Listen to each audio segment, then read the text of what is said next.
Assalamualaikum, Salam Malaysia Madani. Berita wilayah hari ini kita mulakan dengan rangkuman berita utama. Kembara kenali Borneo di Sarawak hari ini diteruskan di Miri, yang di-Pertuan Agong dan Raja Permaisuri berkenan melawat pusat kraftangan Miri sejurus tiba di Bumi Kenyalang. Baginda berdua berkenan beramah mesra dengan pengusaha kraftangan tempatan serta rakyat Bandaraya Miri yang setia menanti pasangan diraja itu. Raja Permaisuri juga berpeluang menyaksikan demonstrasi anyaman bakul oleh pengusaha kraft. Pusat Kraftangan Miri salah satu tarikan pelancongan di wilayah utara Sarawak sebagai usaha memelihara kepelbagaian warisan budaya etnik Sarawak.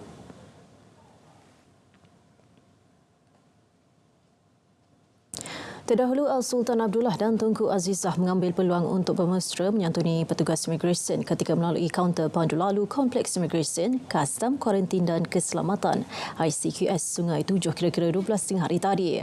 Suasana ini dirakamkan ketika konvoi dalam perjalanan dari Brunei ke Sarawak. Al-Sultan Abdullah yang memandu sendiri kenderaan pacuan 4 roda ditemani Tunku Azizah berkenan turun dari kenderaan untuk menyerahkan sendiri pasport bagi mendapatkan cop imigresen di sempadan Brunei Sarawak. Hal sama turut dilakukan pemangku Raja Pahang Tengku Hassan Al-Ibrahim Alam Shah Al-Sultan Abdullah Jairuddin Al-Mustafa Bilal Shah. Turut berangkat Tengku Panglima Raja Kolonel Tengku Amir Nasir Ibrahim Shah. Sejurus berangkat meninggalkan ICQS, konvoi disambut meriah rakyat Sarawak yang sedia menanti ketibaan rombongan diraja itu. Pelbagai gelagat sempat dirakam dalam perjalanan lebih 2 jam itu sehingga jadual persinggahan Seri Paduka berdua yang sepatutnya berangkat tiba di Miri Handcraft Centre pada 11.45 pagi mengalami kelewatan. Sementara itu, suami isteri warga emas antara rakyat Brunei yang tidak melepaskan peluang menanti ketibaan pasangan diraja itu.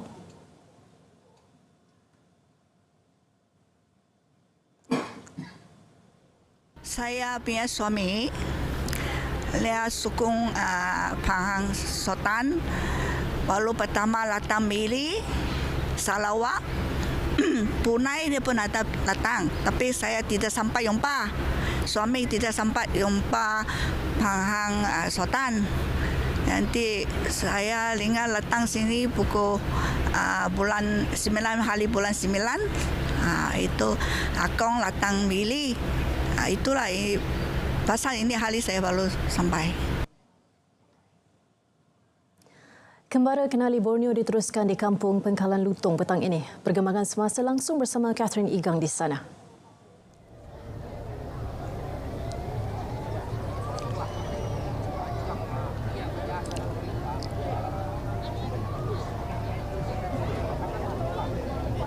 Terima kasih rakan. Terima kasih rakan di studio. Sekarang ini dilihat di sini adalah meriah dengan penduduknya yang di Kampung Pengkalan Lutong ini meriah dengan penduduk yang ingin bersemuka dengan baginda secara dekat ya. Pasangan diraja ini nanti akan melawat sekitar Kampung Lutong ini selain berkenan mencemarduli menyertai aktiviti sukarakyat iaitu persembahan kayuh perahu kampung di Sungai Lutong dan sentapan petang bersama komuniti sebelum berhenti beristirahat petang ini. Pagi esok Seri Paduka berdua dan rombongan akan bersama penduduk di Pantai Bungai Bekenu menggunakan laluan pesisir pantai yang mengambil masa perjalanan kira-kira sejam daripada Bandaraya Miri. Itu saja perkongsian saja dari saya di Miri ini. Kembali ke studio. Silakan rakan di studio. Catherine Igang, terima kasih atas perincian itu. Berita wilayah akan kembali seketika nanti. Jiwa merdeka itu tidak kagum hanya dengan gedung raksasa. Jiwa merdeka itu dengan memberi pengertian apa arti keadilan bagi semua rakyat, bukan bagi beberapa kalangan elit terpilih. Sebab itu, kita bangga Alhamdulillah kerana tahun ini 2023. Sebelum akhir tahun, secara spesifiknya bulan Oktober, semua sekolah di negara kita, sekolah kebangsaan, sekolah Cina, sekolah Tamil, sekolah Arab, semua tanpa kecuali kita jamin punya prasarana asas yang munasabah. Bagi saya, ini jauh lebih bermakna bagi jutaan ibu bapa dan anak-anak murid daripada mercu tanda dan gedung-gedung hebat dan besar. Bertemu kembali. Setakat 4 petang tadi, peratus keluar mengundi bagi PRK Parlimen Pulai dan Dewan Negeri Simpang Jaram masing-masing 42% dan 56%.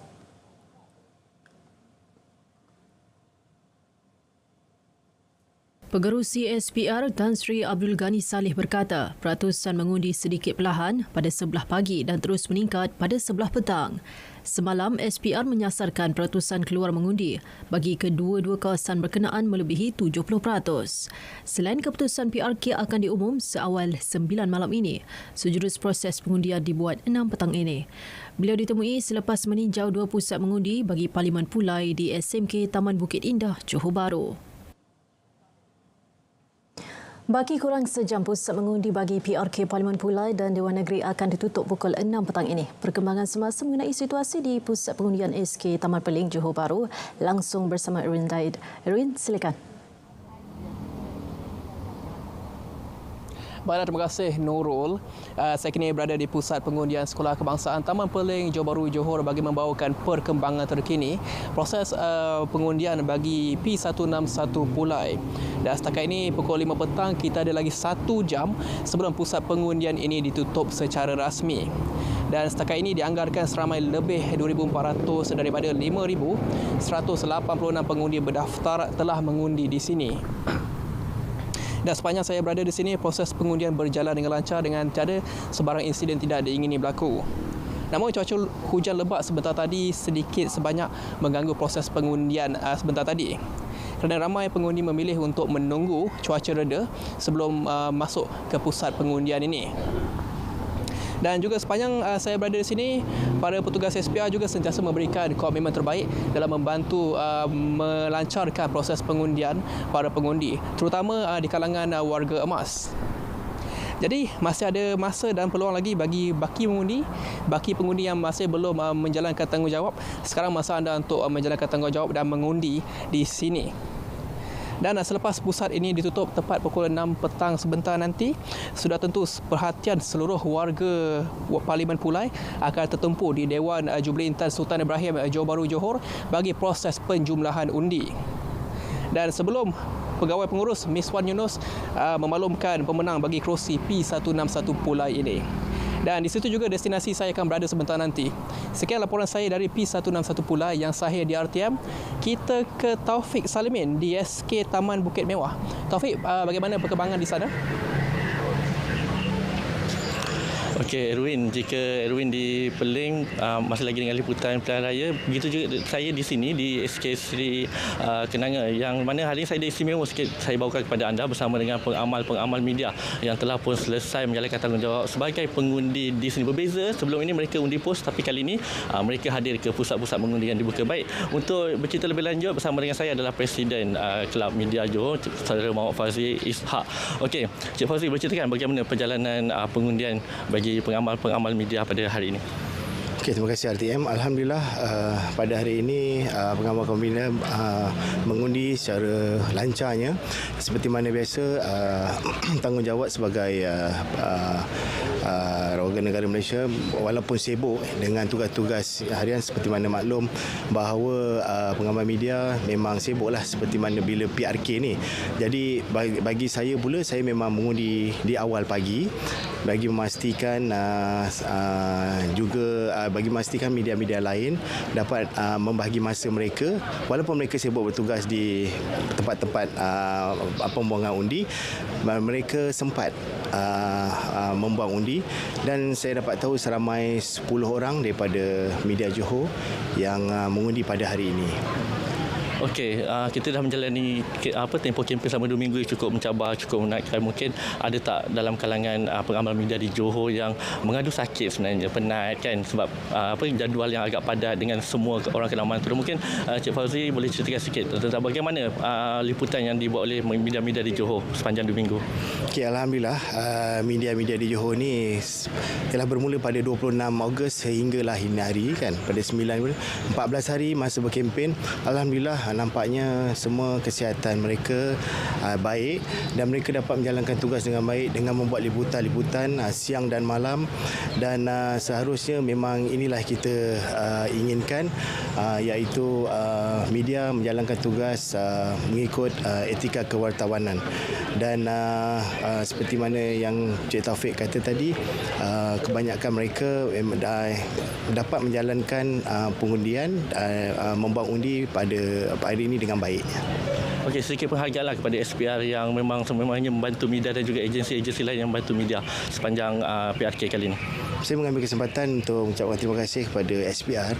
Pada pengamatan saya amat membantu sekali dengan pihak media, kepada pihak media, dan juga bila saya membuang undi tadi di Sekolah Kebangsaan Kempas, mendapati perjalanan undi ini berjalan dengan lancar. Maknanya SPR ni telah membuat semua memastikan pelancaran itu pada hari pelancaran pengundian pada hari ini dengan baiknya. Okey, terima kasih Cik Fauzi untuk perkongsian itu, dan saya nak mintalah pengamal rakan-rakan kita tunjukkan jari yang telah pun dicelup pada semasa mengundi pada hari ini. Baik, kita nak tahu juga perkembangan di Simpang Jeram di Sekolah Agama Parit Kerumah Darat bersama dengan Syikin di Simpang Jeram. Silakan Syikin.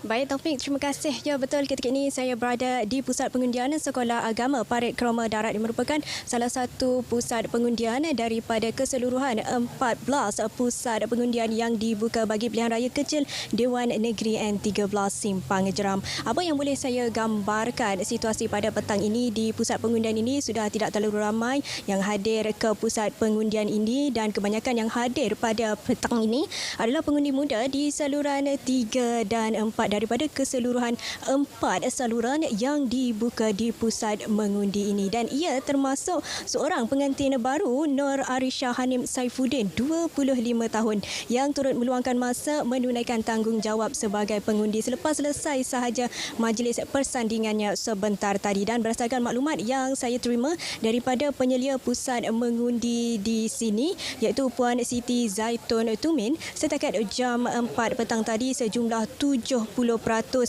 pengundi daripada keseluruhan 1,967 pemilih berdaftar di pusat pengundian ini telah menunaikan tanggungjawab mereka.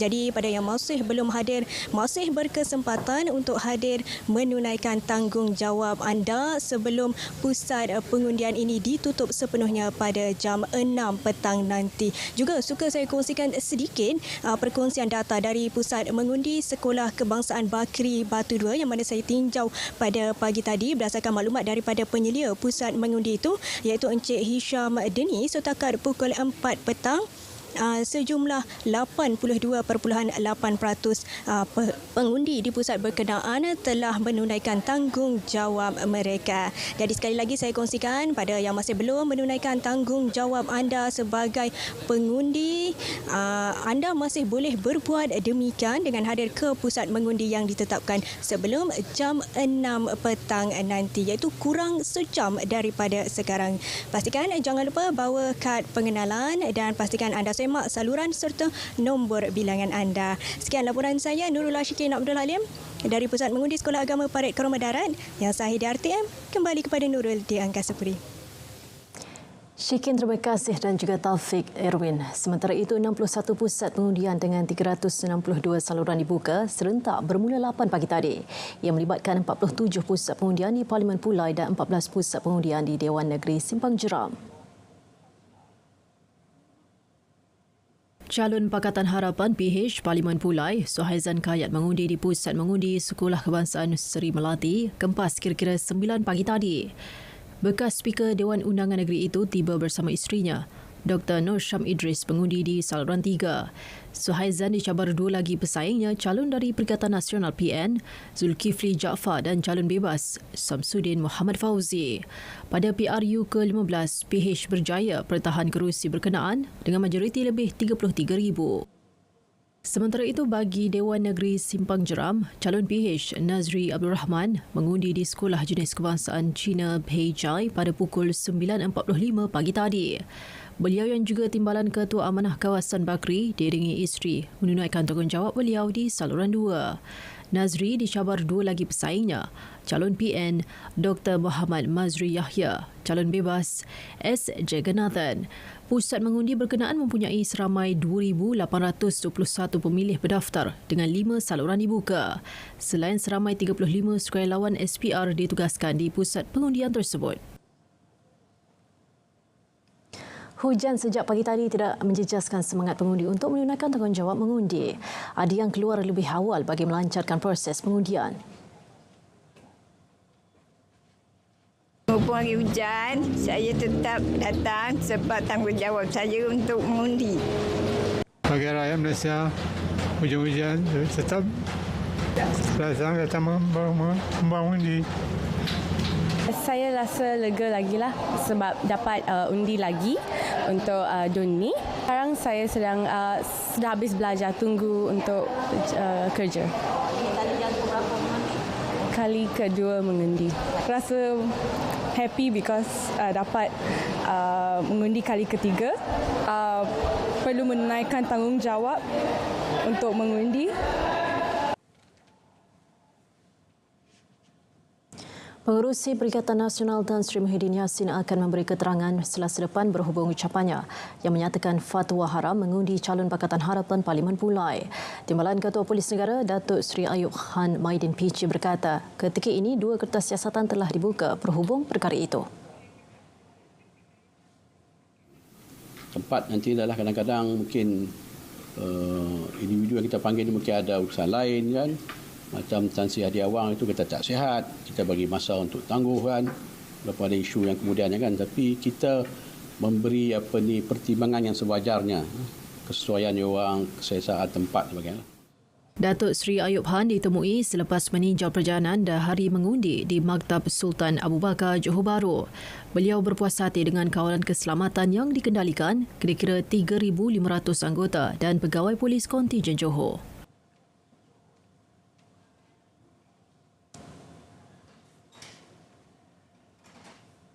Sementara itu, Datuk Seri Ayub Khan sekali lagi mengingatkan semua pihak termasuk parti politik berhati-hati semasa mengeluarkan kenyataan, terutama isu 3R. Tegasnya, peringatan kerap kali diberikan agar berfikir dahulu sebelum keluarkan sebarang kenyataan. Jadi isu ini akan berterusan dan pihak polis sentiasa memantau semua social media kenyataan. Kalau ada lagi, seperti biasa, kita akan membuka kertas siasatan. Janganlah pula bila kita buka kertas siasatan, ditangkap, dituduh, dijatuh hukum, kan? Barulah timbul rasa kesedaran ataupun simpati. Ya. Ada yang tak ada pekerjaan, ditangkap, fikir sebelum kita keluar kenyataan.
Seterusnya kita ke Bumi Kenyalang. Antara paparan Kementerian Kesihatan mahu pegawai kaki tangan dan graduan perubatan meneroka kemahiran terkini dalam untuk tingkatkan perkhidmatan kesihatan. Langsung saja bersama Muawin. Buma, silakan. Baik, terima kasih Nurul. Sebelum itu kita ke perkembangan ini dahulu. Bekas Ahli Dewan Undangan Negeri Adun Katibas, Datuk Seri Ambrose Blikau Enturan, menghembuskan nafas terakhir hari ini pada usia 70 tahun. Menurut hantaran di aplikasi WhatsApp Unit Komunikasi Awam Sarawak Kuching, acara pengebumian akan diadakan pada Isnin ini. Upacara sembahyang dan penghormatan terakhir akan diadakan hari ini dan esok di kediaman mendiang di Lot 608 Jalan Kendandi, Lorong 8, Tabuan Dusun di Kuching pada pukul 8 malam. Mendiang dari Parti Pesaka Bumi Putera Bersatu telah berkhidmat sebagai adun Katibas sejak 1979 dan tidak mempertahankan kerusi tersebut pada pilihan raya umum DUN Sarawak ke-12 pada 2021 yang lepas. Baik, kaki tangan perubatan Malaysia harus meneroka kemahiran terkini dalam usaha meningkatkan kualiti perkhidmatan kesihatan. Timbalan Menteri Kesihatan Lukan Isman Awang Sauni berkata, ia penting bagi memastikan sektor kesihatan negara bersedia menghadapi cabaran baru. Antaranya ialah beban penyakit berganda, iaitu kemunculan penyakit lama dan baru yang membebankan sistem penyampaian kesihatan negara. Selain itu, beliau mengingatkan graduan perubatan bahawa kerjaya dalam perkhidmatan kesihatan adalah mencabar dan ia memerlukan individu yang komited dalam melaksanakan tugas.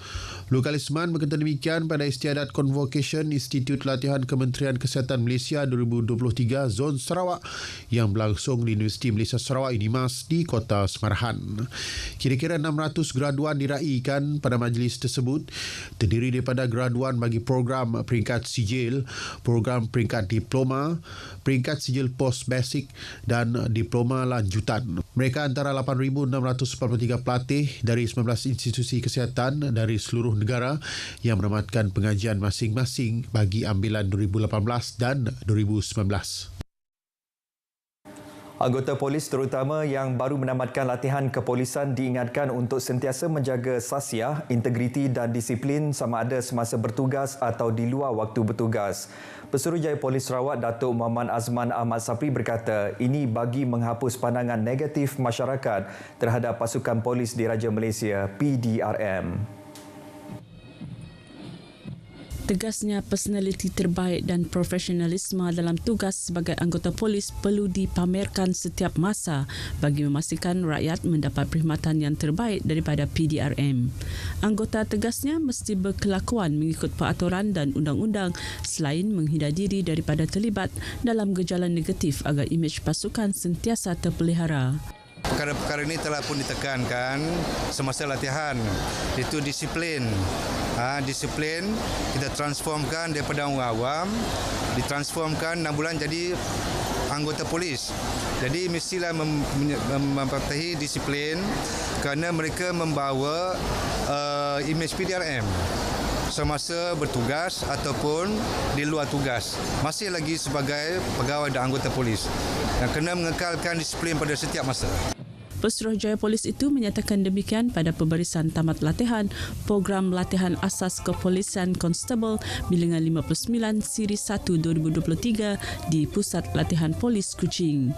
Majlis menyaksikan 495 pelatih terdiri daripada 248 pelatih lelaki dan 247 wanita berjaya menamatkan latihan selama 6 bulan bermula Mac lepas. Constable Daryl Fredwin Jamie dinobatkan sebagai pelatih terbaik keseluruhan bagi kategori lelaki, manakala Constable Lai Ziwan sebagai pelatih terbaik keseluruhan wanita. Baik, sementara itu, Datuk Muhammad Azman dalam satu kenyataan media memberitahu seorang peniaga tempatan di Kuching kerugian RM136,000 selepas terpedaya sindiket phone scam yang mendakwa mangsa terbabit dengan kes pengubahan wang haram. Menurut beliau, mangsa yang berusia dalam lingkungan 50-an itu menerima panggilan daripada suspek yang mendakwa daripada Kementerian Kesihatan Malaysia serta memberitahu bahawa mangsa ada membuat aduan kepada pihaknya pada Julai lalu. Mangsa kemudian disambung ke talian Ibu Pejabat Polis Perak yang kononnya mempunyai waran tangkap ke atasnya. Mangsa diarah untuk memberikan nombor akaun bank serta nombor kad debit. Mangsa menyedari ditipu apabila semakan di bank mendapati 8 transaksi pemindahan wang telah dibuat ke akaun pihak ketiga tanpa pengetahuannya. Saudara, kanak-kanak perlu didedah dan digalakkan dengan aktiviti bersukan sebagai antara langkah untuk menangani isu berat badan berlebihan atau obesiti dalam kalangan golongan tersebut. Timbalan Menteri Belia, Sukan dan Pembangunan Usahawan Datuk Gerald Rentab Jabu memberitahu kanak-kanak pada masa kini kurang cenderung kepada aktiviti bersukan berbanding pada masa dahulu. Ini kerana mereka lebih terdedah dan tertarik kepada penggunaan gadget. Menurut beliau, pendidikan berkaitan gaya pemakanan kepada penjaga dan ibu bapa juga penting bagi memberi kesedaran kepada mereka tentang pemakanan yang menyumbang kepada obesiti. Ini juga boleh membantu mereka melaksanakan pengawalan pemakanan anak-anak. Datuk Gerald bercakap kepada pemberita selepas merasmikan program Jelajah Fit Malaysia peringkat negeri Sarawak di Kuching. Beliau dalam pada itu berkata kementeriannya berhasrat bekerjasama dengan pihak berkuasa tempatan untuk menjadikan kawasan awam digunakan bagi tujuan pelbagai program atau aktiviti kecergasan. Mengambil contoh di Kuching, Taman Sahabat dan Taman Budaya merupakan lokasi sesuai untuk digunakan bagi program atau aktiviti seperti fun ride atau family walk. Katanya ia sekaligus menggalakkan masyarakat membudayakan sukan dalam kehidupan seharian. Sementara itu, Datuk Gerald berkata lebih 8,000 peserta dijangka menyertai pelbagai aktiviti bersempena program Jelajah Fit Malaysia peringkat negeri Sarawak di Kuching sepanjang hari ini. Katanya pelbagai aktiviti diadakan seperti fun ride, fun run, family walk, cabaran lompat tali, pertandingan aerobaton dan pertandingan gusti lengan. Datuk Gerald memberitahu urutan untuk sukan atau sport massage merupakan aktiviti yang paling mendapat sambutan dengan lebih 1,000 pendaftaran telah diterima. Program Jelajah Fit Malaysia peringkat negeri Sarawak merupakan anjuran Kementerian Belia dan Sukan bertujuan untuk membudayakan sukan dalam kalangan masyarakat khususnya di Sarawak. Ia merupakan kesinambungan kepada siri jelajah yang telah dan akan diadakan di seluruh negara. Baik saudara, perkongsian itu tadi mengakhiri berita dari Sarawak. Salam Malaysia Madani. Kita kembali bersama Nurul di Angkasa Puri untuk berita seterusnya. Nurul, silakan. Bumawen, terima kasih atas perincian itu.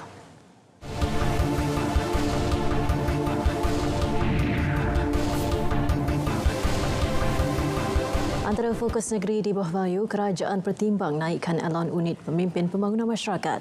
Laporannya bersama Muhammad Syahrizam Awang di Kota Kinabalu. Izam, silakan. Baik Nurul, kerajaan negeri akan mempertimbang menaikkan elaun unit pemimpin pembangunan masyarakat UPPM di 73 kawasan Dewan Undangan Negeri Dun Sabah. Ketua Menteri Datuk Seri Panglima Haji Jinor berkata perkara itu akan diperincikan Kementerian Keuangan dan Setiausaha Kerajaan Negeri SKN untuk tindakan lanjut. Kita amat memahami sebagai pemimpin di akar umbi dan juga kerana keadaan sekarang ini perlu kajian untuk kita mempertimbangkan kenaikan gaji bagi penjawat-penjawat seperti UPPM dan PPM, CDO di tiap-tiap kawasan. Pemberian bersyarat itu bagaimanapun menuntut kesemua warga UPPM bekerja keras dalam merealisasikan agenda kerajaan Sabah Maju Jaya demi kesejahteraan dan kepentingan rakyat.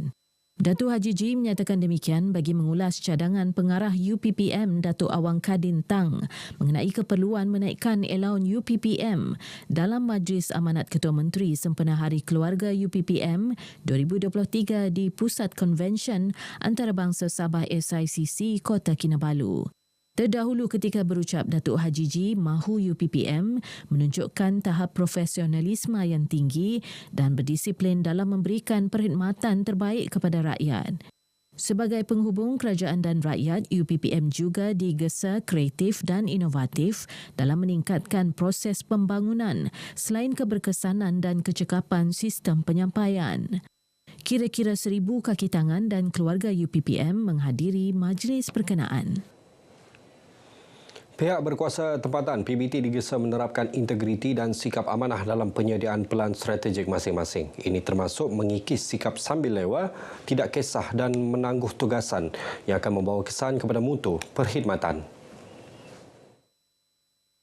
Timbalan Ketua Menteri II merangkap Menteri Kerajaan Tempatan dan Perumahan Datuk Seri Panglima Dr. Joachim Gunsalam berkata PBT juga perlu fokus terhadap peningkatan keberkesanan perkhidmatan ke arah membentuk organisasi lebih berdaya saing. Dalam masa sama, aktif membangunkan kelebihan atau daya tarikan setempat agar berupaya memenuhi ekspektasi masyarakat melalui penyediaan roadmap atau hala tuju pembangunan sesebuah PBT. Before anyone else complain, mereka sudah mengetahui masalah-masalah itu, and they can inform the kementerian, or they can even suggest means and ways to how to solve the particular problem. Beliau bercakap kepada pemberita RTM selepas perasmian penutupan persidangan PBT Sabah 2023 di Tuaran. Sementara itu, peserta yang ditemui menyambut baik penganjuran program tersebut. Kami dapat membincang isu-isu dan cabaran yang kami hadapi dalam pengurusan PBT kami. Dalam masa yang sama, kami dapat satu anjakan paradigma untuk memantapkan lagi dari segi urus tadbir pihak berkuasa tempatan masing-masing. Mendapat cadangan ataupun kaedah macam mana untuk menyelesaikannya lah. Terutama sekali dari segi isu-isu seperti anjing liar, ketiadaan pejabat dan juga isu-isu permasalahan kebersihan dan bagaimana untuk meningkatkan hasil-hasil PBT. Program Fulbright yang dikendalikan Suruhanjaya Pertukaran Pendidikan Malaysia, Amerika Syarikat MESI berjaya memupuk pemahaman silang budaya dan kerjasama global dalam bidang pendidikan. Ketua Menteri Datuk Seri Panglima Haji Jinor berkata, program merangkumi intipati kerjasama dan kolaborasi antarabangsa itu menjadi simbol harapan, perpaduan dan persahabatan. Menurut Dato' Haji Ji, program pertukaran pendidikan sangat penting terutama dalam menghadapi revolusi dunia semasa yang sentiasa berubah. Justru kerajaan negeri berpuas hati dengan pencapaian luar biasa program Fulbright yang dimulakan Kerajaan Amerika Syarikat pada tahun 1946. Selama 6 dekad, MESI memain peranan penting memudahkan transformasi pengalaman baharu pendidikan, khususnya kepada rakyat Malaysia mengikuti program lanjutan pendidikan ke Amerika Syarikat dan membawa pulang kepakaran serta perspektif baharu dalam pelbagai bidang.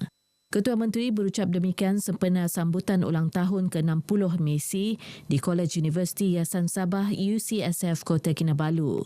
Teks ucapan dibacakan Menteri Sains, Teknologi dan Inovasi Datuk Dr. Muhammad Arifin Muhammad Arif. Sementara itu, Pengarah Eksekutif MESI Curtis Johnson memberitahu program Fulbright berjaya melahirkan lebih 50 alumni dari Sabah. So these experiences are not just American, but they're global. In addition to that, they get real-time experience in a U.S. classroom as well. So upon their return, not only are they engaged with American concepts, but they've shared their Malaysian concepts of how to grow their student population and how to build capacity amongst students. But even more so than that, they have this connectivity to a global network. Sempena Bulan Kebangsaan dan Hari Malaysia, stesen radio Sabah FM menjelajah ke Pantai Timur bagi menganjurkan program Aspirasi Merdeka di College Pra-Universiti Tawau. Dilaksanakan sejak 2014, ia merupakan antara program tonggak RTM Sabah. Program ini melibatkan aktiviti kuis kenegaraan, isukan dan reka cipta STEM yang dikendalikan penyampai Sabah FM. Ahli Parlimen Tawau Lo Sufui berkata aktiviti yang diadakan menampakkan lonjakan paradigma RTM menyampaikan maklumat sesuai dengan peredaran semasa sehingga ke peringkat akar umbi. Ia membolehkan peserta khususnya pelajar memperoleh pengetahuan am dan sejarah negara secara santai dan menzahirkan semangat cintakan negara. Saya melihat berbagai program yang mereka melaksanakan, terutamanya penciptaan arca, berbagailah. Dan ini bukan hanya menyemarakan ini Hari Kebangsaan dan juga menyedarkan ini semangat Hari Kebangsaan. Jadi saya berasa syukur dan tahniahlah. Program ini melibatkan perkongsian Pintar Sabah FM bersama syarikat berkaitan kerajaan GLC dengan penyertaan menggalakkan 170 pelajar dari 6 sekolah di daerah ini. Dan kita tengok pelajar-pelajar punya hasilan amat menakjubkan. Dia orang sangat kreatif. Bagi 4 program yang kita laksanakan, semua berjaya melaksanakan dengan baik.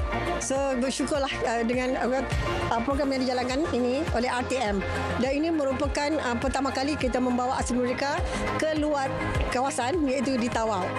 Sementara itu, turut diadakan malam ini konsert Gegar Merdeka di Padang Perbandaran Tawau. Ia bakal dimeriahkan dengan persembahan artis terkenal antaranya Ali Ekspedisi, Stacy, Azlan The Typewriter dan Sisi Iman. Dijadualkan hadir sama Pembantu Menteri kepada Ketua Menteri, Datuk Nizam Abu Bakar Titingan. Ayo warga Tawau, anda dijemput beramai-ramai datang ke Padang Perbandaran Tawau bagi menyaksikan konsert Gegar Merdeka yang akan diadakan bermula pukul 8 malam 9 September 2023. Konsert Gegar kali ini akan dimeriahkan dengan persembahan artis tempatan daripada Azlan The Typewriter, Sisi Iman, Stacy, Crystal dan ramai lagi. Laporan Asma Asmuni untuk Berita RTM. Rakyat di negeri ini disaran menyokong kepimpinan kerajaan perpaduan demi pembangunan dan kesejahteraan negara serta menolak isu yang memecah belahkan perpaduan sedia ada.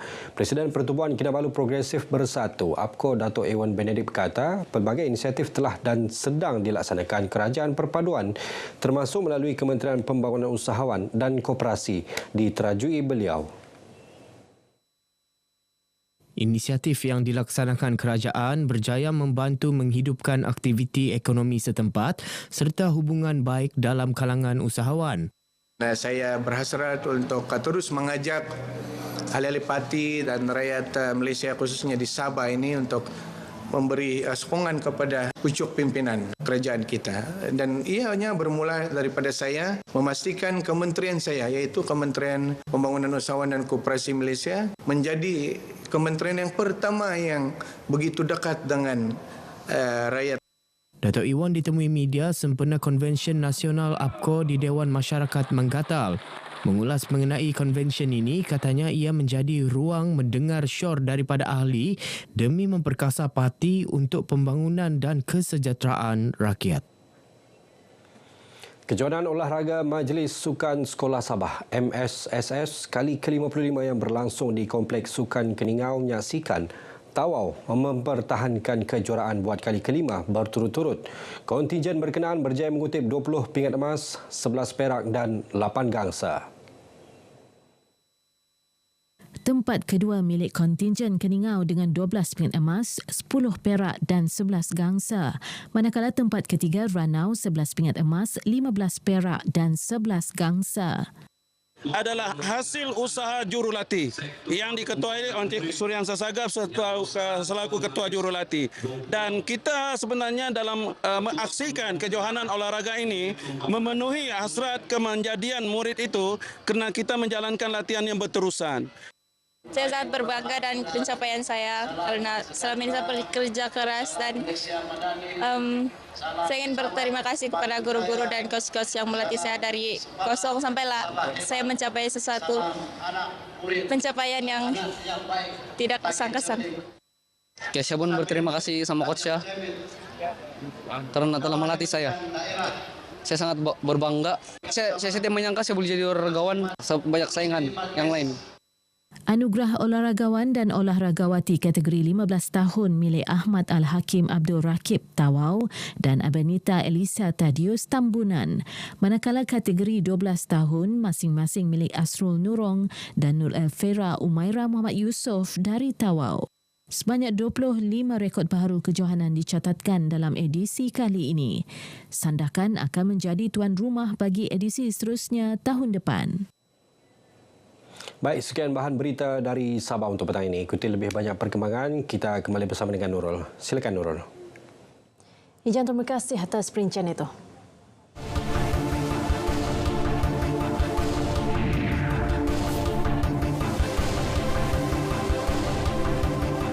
Majlis Perbandaran Taiping dan Pelan Malaysia sedang merancang pembangunan lestari di bawah rancangan kawasan khas warisan Bandar Taiping 2.0.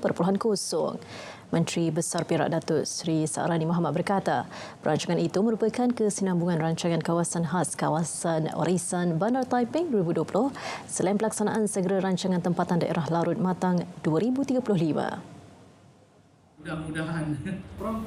Tumpuan terarah memelihara bangunan warisan menerusi pendekanan kelestarian warisan sejarah dan budaya serta peningkatan kepada aspek penguatkuasaan pemeliharaan bandar. Dalam masa sama menjaga kualiti reka bentuk warisan sejarah daripada mengalami kemusnahan nilai seni binanya. Kita actually banyak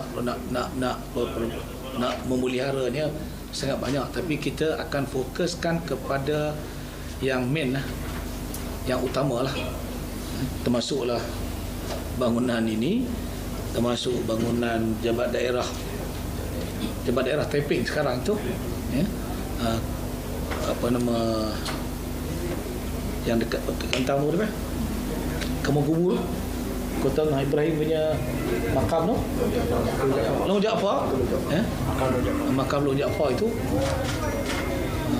Termasuk Bukit Larut sekali. Sebab itu adalah merupakan warisan. Beliau berkata demikian selepas merasmikan program Citra Nusa at Museum Matang, anjuran Jabatan Museum. Isyarat bentalnya Handiraja Pegawai Kadet Pasukan Latihan Pegawai Simpanan Palapes Universiti Awam ke-41 di Universiti Utara Malaysia UUM melibatkan 1,488 pegawai kadet Palapes daripada 20 universiti seluruh negara. Majlis disempurnakan Raja Muda Kedah Tengku Sarafuddin Majlis Shah Ibni Al-Aminul Karim Sultan Salihuddin.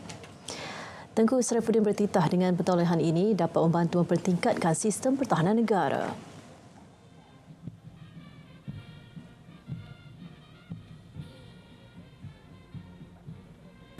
Melalui konsep ini, sudah pasti negara kita akan dapat melahirkan modal insan yang dapat menyumbang kepada pertahanan negara sebagai pegawai muda sukarela yang profesional dan kompeten.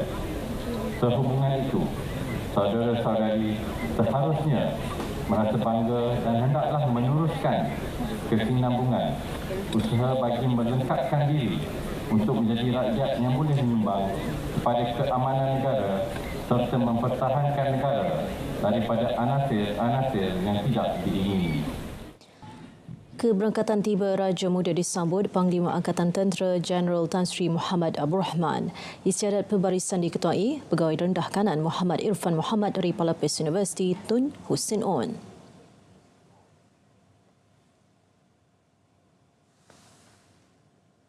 Menerusi program Tautan Budi Prihatin Rakyat sebanyak RM20,000 diperuntuk Persatuan Kebajikan Joggers Perlis dan Aspirasi Prihatin Malaysia bagi menyantuni 250 keluarga di Perlis. Ini termasuk golongan asnaf, anak yatim dan ibu tunggal. Menurut pengurusinya, Hashimah Ismail, sejak Januari hingga Ogos lalu, sebanyak 100 keluarga menerima sumbangan barangan keperluan asas serta pelbagai bantuan lain bagi meringankan beban dalam menjalani kehidupan seharian. Pihak persatuan juga sentiasa berusaha untuk memperbanyakkan lagi bantuan lain selain berharap lebih ramai individu yang prihatin untuk bekerjasama dengan persatuan dengan menyalurkan sumbangan. Selain itu, menerusi program khidmat komuniti sebegini juga dapat merapatkan lagi ukhuwah antara organisasi luar dengan masyarakat setempat. Beliau memaklumkannya pada program Tautan Budi Prihatin Rakyat bersama Esko Negeri yang juga Adun Simpang 4, Razali Saad, selepas menyerahkan bantuan mesin basuh kepada seorang penerima di Behur, Malik. Penganjuran sukan berbasikal dapat melonjakkan sektor pelancongan di Langkawi, seterusnya memberi limpahan ekonomi kepada komuniti setempat. Selain membudaya gaya hidup sihat secara tidak langsung, peserta dapat menikmati keindahan pulau berkenaan. Sempena penganjuran Langkawi Legendary Ride ni juga kita boleh lihat numbers of tourist arrival melalui ferry dan ro-ro serta flight bertambah dengan banyak, dan ini merupakan perkembangan positif, dan usaha-usaha sebegini, penganjuran-penganjuran sebegini semestinya akan dapat memberi impak yang baik untuk Langkawi. Beliau ditemui selepas membuat pelepasan peserta Langkawi Legendary Ride LLR 2023 di Dataran Marmar Langkawi. 1,300 peserta dari dalam dan luar negara menyertai edisi ketiga LLR. Pelepasan peserta bagi kategori 101 km di Sempuna, Tunku Mahkota Kedah Tunku Syazuddin Arif Ibni Al-Amirul Karim Sultan Salihuddin yang turut mengambil bahagian dalam kategori 68 km.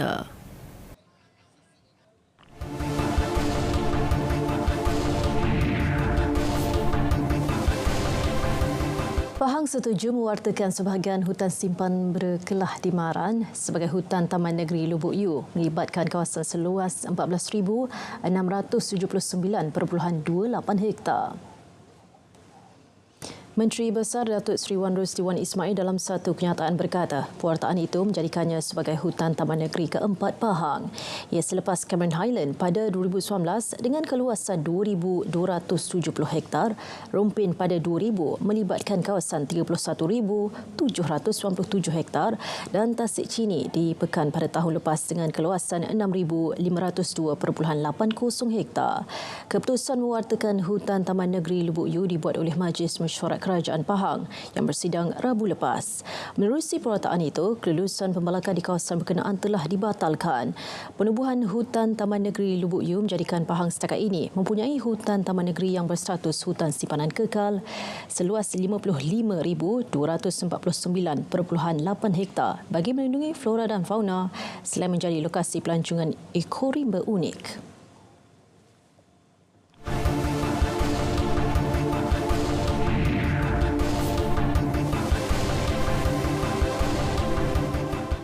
Malaysia tidak seharusnya ketinggalan dalam era digital dan teknologi yang semakin pesat, malah perlu lebih giat mempromosikan inovasi dan teknologi tempatan agar dapat berdaya saing dengan negara-negara serantau dan di pentas dunia.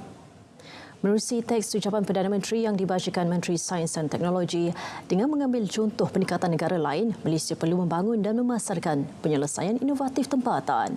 Selain membimbing bakat tempatan sekaligus menumpukan penyelesaian inovatif yang lestari.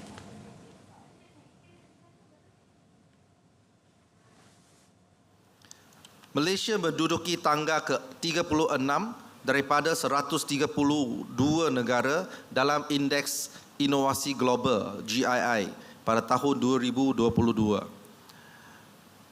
Aktiviti inovasi perlu dijadikan keutamaan dalam meningkatkan pertumbuhan ekonomi negara dan kita perlu mengambil pengajaran daripada negara-negara lain.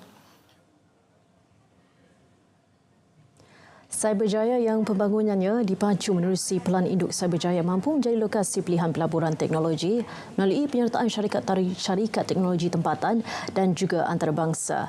Pelan Induk Cyberjaya yang dilancarkan pada 2019 sebagai strategi untuk Cyberjaya membangun selari dengan perkembangan teknologi dan inovasi, memberi tumpuan kepada 3 tunggak utama iaitu mobiliti pintar, penjagaan kesihatan pintar dan digital kreatif. Dalam ucapan pada Majlis Penutup InnoX 2023 yang dibacakan Menteri Sains, Teknologi dan Inovasi, Zhang Lih Kang, Perdana Menteri menyenaraikan syarikat-syarikat terkemuka yang telah memilih Cyberjaya sebagai lokasi untuk bertapak. Antaranya syarikat multinasional tempatan seperti Aerodon Technologies, iaitu syarikat penyelesaian drone nombor 1 dunia yang memberikan penyelesaian otomasi di bidang pertanian dan penyeliaan.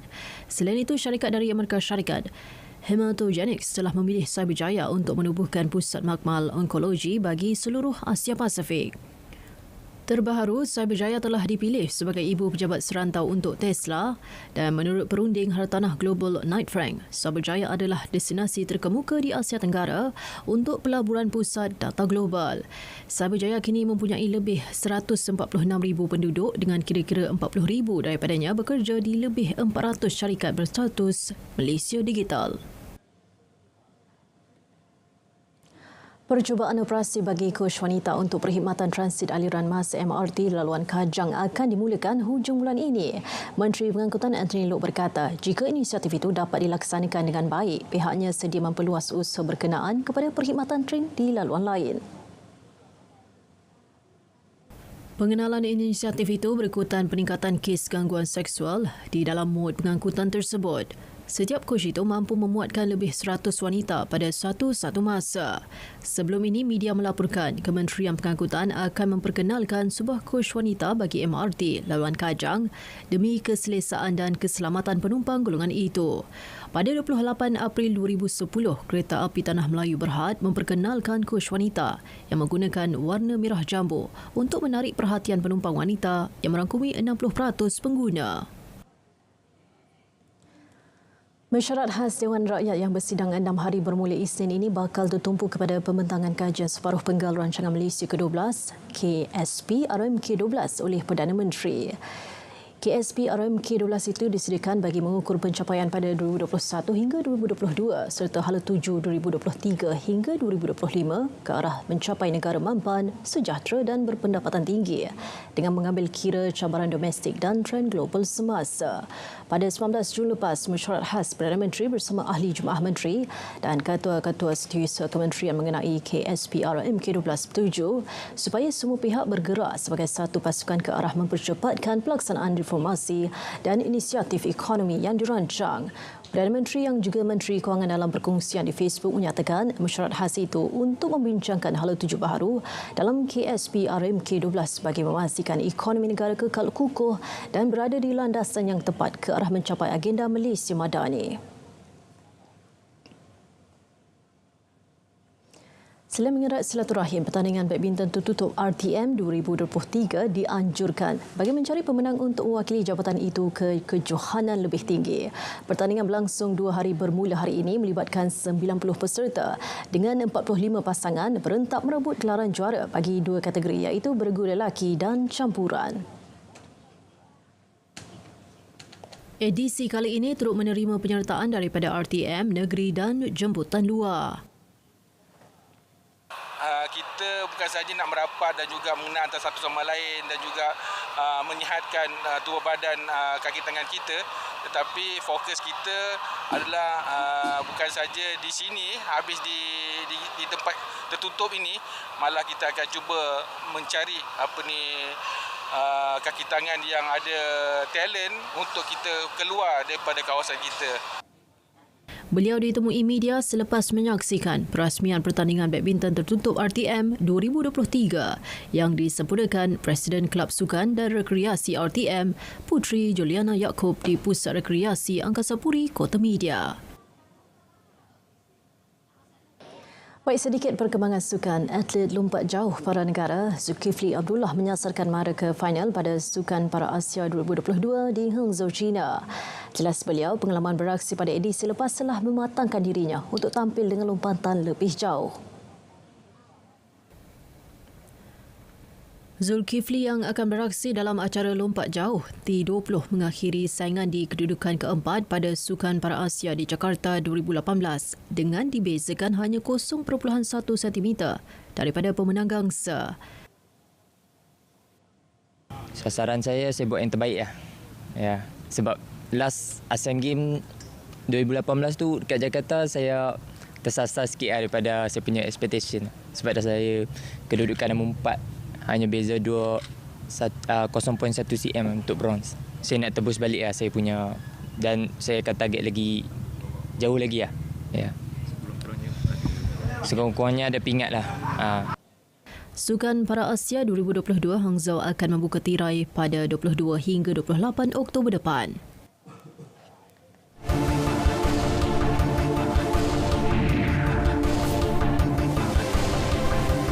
Kerjasama kesatuan guru penting bagi memastikan agenda pendidikan negara dapat disampaikan lebih menyeluruh hingga ke peringkat akar umbi. Menteri Pendidikan Fadlin Nasidik berkata ini kerana kementerian sentiasa menggunakan saluran kesatuan khususnya melalui Kongres Kesatuan Guru-Guru dalam Perkhidmatan Pelajaran Malaysia Kongres menyampaikan maklumat dan dasar KPM.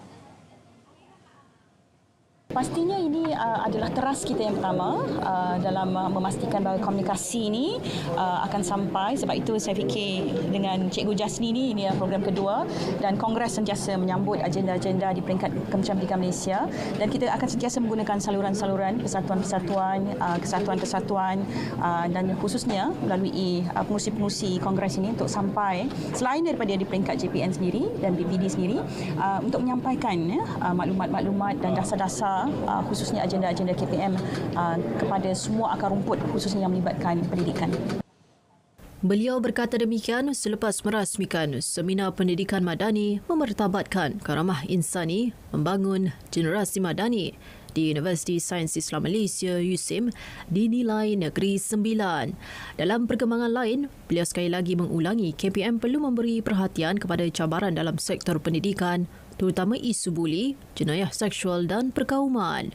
Justru nilai cinta perlu diterapkan untuk menghakis segala perkara negatif yang wujud sama ada di luar atau dalam sektor pendidikan negara.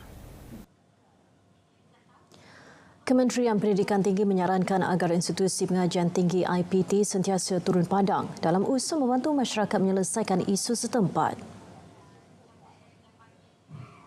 Menteri Datuk Seri Muhammad Khalid Nordin berkata IPT perlu proaktif dalam melaksanakan inisiatif berkenaan sekaligus memperkasa peranan dan sumbangan institusi itu dengan menyampaikan ilmu, kepakaran serta teknologi yang ada kepada masyarakat. Beliau turut memaklumkan antara perkara yang diberi perhatian ketika ini termasuk isu keterjaminan makanan yang menuntut kepakaran dan pendidikan di IPT bagi menyelesaikan perkara berkaitan pertanian serta peladangan. Pada masa sama, beliau mahu ilmu dan kepakaran yang berterusan serta disusun dengan cara yang sesuai dan mudah untuk dipraktik selain program yang dapat memberi manfaat kepada masyarakat.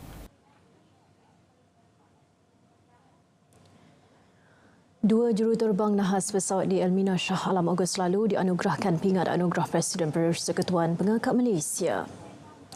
Dua juruterbang berkenaan ialah Airham Kapten Haikal Aras Abdul Azim merupakan Pesuruhjaya Ibu Pejabat Program Pengangkap Udara, manakala Airham Kapten Muhammad Naim Fawaz Muhammad Muaidi merupakan Ahli Jawatankuasa Pengangkap Udara Melaka.